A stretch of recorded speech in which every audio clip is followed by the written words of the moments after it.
искаше салфетка? На! Мамо, гледай. Не виждаш ли, че карам? Мамо, издухах се, дръж. Повече няма да ви взимам с мене. Да ти я нарежа, докато карам. На, топката да ти дам, докато карам. На! Кой искаш шесолети? На! И само посмей да ги разсипеш. Ти ще чистиш с прахосмокачка. Ти сериозно ли? Това не съм аз. То само стана.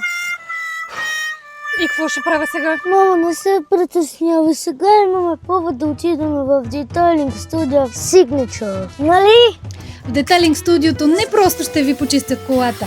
Те обръщат внимание на всеки детайл, от багажника до най-малките кътчета в интериора. Най-много ме впечатлиха местата, които аз никога не мога да изчистя. Знаете ги онези малки дупчици по кожените седалки, в които винаги има прах, трохи и какво ли още не. Именно в такива детайли се вижда разликата между едно обикновено почистване и истинския детайлинг. И ако решите да ги посетите, кажете, че сте от Съни Алексей и ще получите 10% отстъпка на всички техни услуги. Signature Detailing, защото семейният автомобил заслужава специална грижа. О, мамо, виж колко е чисто.